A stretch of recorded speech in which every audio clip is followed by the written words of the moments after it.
Okay, good morning, friends. Here we go, jumping right into section 5, chapter 1, responsibility for the other.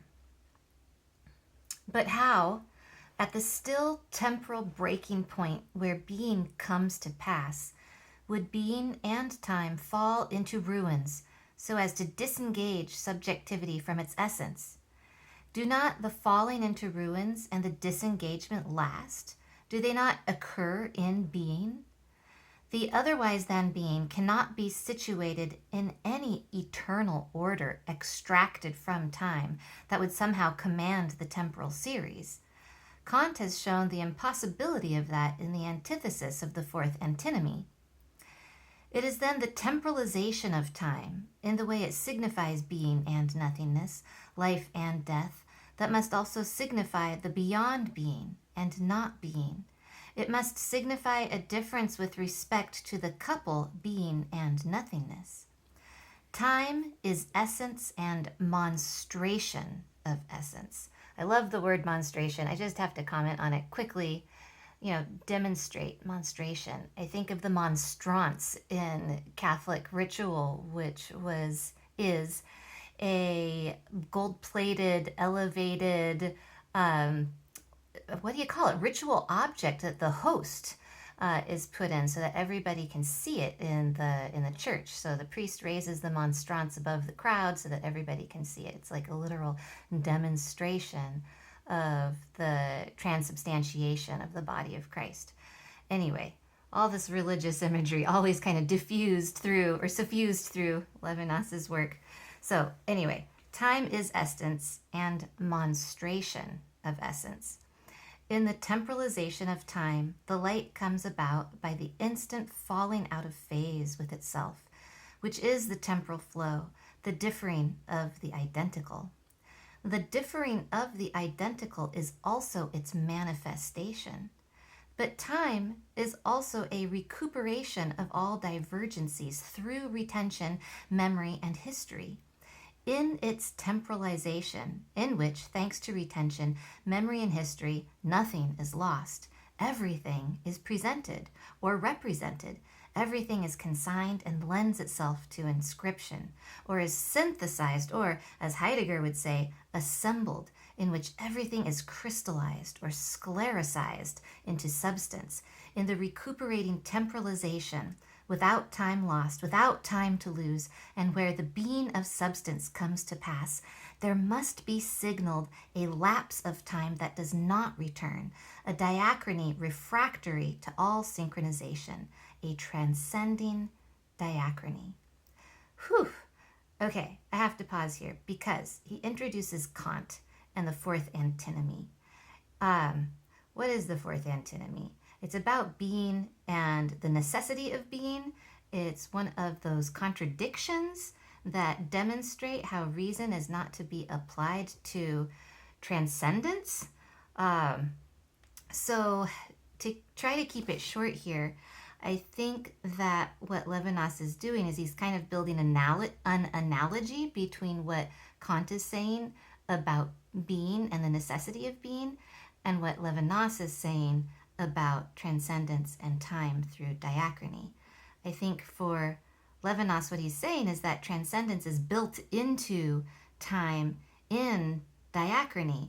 As for Kant, transcendence is built into rational truth through contradiction or antinomy.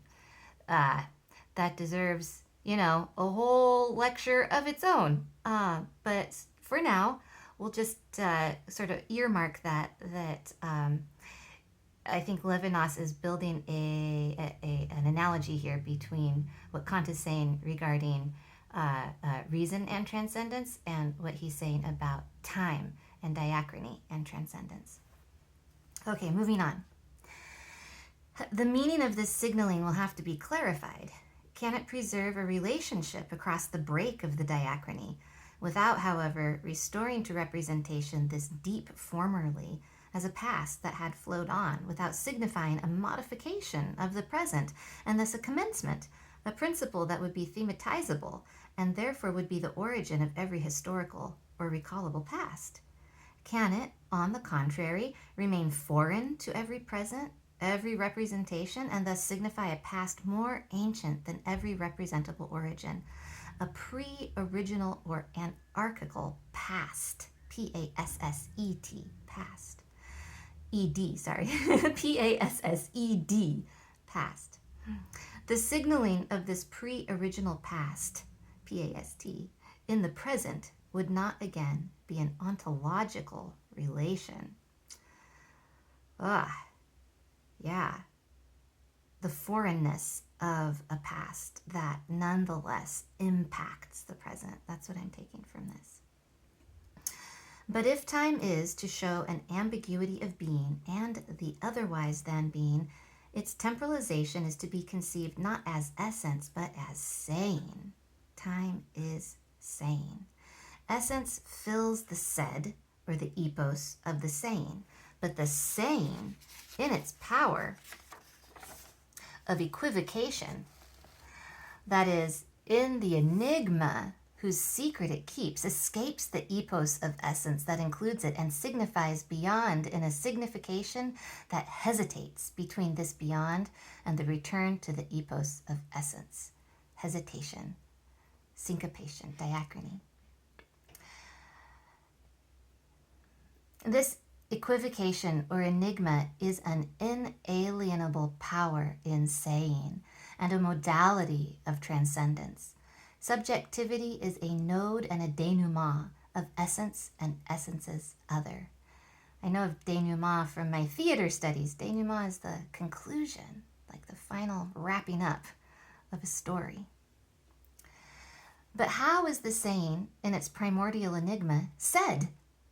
How is time temporalized such that the diachrony, he puts a little dash there between dia and chrony. Dia meaning through, chrony of course time, the through time, diachrony of transcendence, of the other than being is signaled. How can transcendence withdraw from essa while being signaled in it? That's the contradiction, right? So again, going back to Kant and that contradiction, the antinomy, here is Levinas's own that he's pointing to. In what concrete case is the singular relationship with a past produced, which does not reduce this past to the eminence in which it is signaled and leaves it be past, not returning as a present nor a representation, leaves it be past without reference to some present it would have modified, leaves it be a past, then, which cannot have been an origin, a pre-original past, an archical past? A linear regressive movement, a retrospective back along the temporal series toward a very remote past, would never be able to reach the absolutely diachronous pre-original which cannot be recuperated by memory and history. I think what he means there to say is it transcends. But it may be that we have to unravel other intrigues of time than that of the simple succession of presence. Men have been able to be thankful for the very fact of finding themselves able to thank. The present gratitude is grafted onto itself as onto an already antecedent gratitude. In a prayer in which the worshipper asks that his prayer be heard, the prayer, as it were, precedes or follows itself. So there's this dependency on this past that we cannot, write down as like this original narrative. It's something that always exceeds us, and yet we're dependent upon it in order to be able to do something like to give thanks, to even pray. If you hear that noise in the background, it's my daughter's guinea pigs running in circles. But the relationship with a past that is on the hither side of every present and every representable, not belonging to the order of presence, is included in the extraordinary and everyday event of my responsibility for the faults or the misfortune of others, in my responsibility that answers for the freedom of another, in the astonishing human fraternity in which fraternity, conceived with Cain's sober coldness, would not by itself explain the responsibility between separated beings it calls for.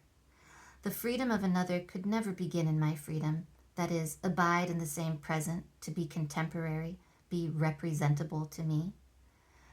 So here, think about how choosing to be responsible is not a choice for Levinas. It's something that we're already bound up within. Where did I leave off? The responsibility for the other cannot have begun in my commitment, in my decision.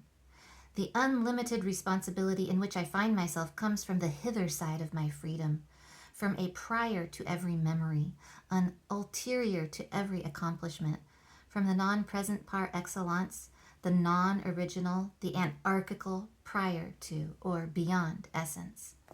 The responsibility for the other is the locus in which is situated the null site of subjectivity, where the privilege of the question where no longer holds. The time of the said and of essence there lets the pre-original saying be heard, answers to transcendence, to a diachrony, diachrony, to the irreducible divergency that opens here between the non-present and every representable divergency, which in its own way, a way to be clarified, makes a sign to the responsible one. The pre-original saying. What is the pre-original saying? Well, that would be what we respond to when the other calls to us.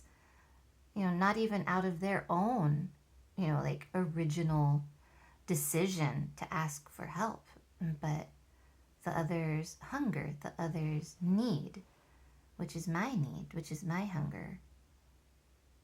It makes a sign to one. It is a sign of responsibility, not of essence. So, we will pick this up again with section 6, essence and signification, which includes one of my very favorite statements, no one is good voluntarily, which totally relates to this way that Levinas sees us as already responsible, bound by responsibility that pre-originates any subjective decision of our own making. I hope you enjoyed this. Talk to you later.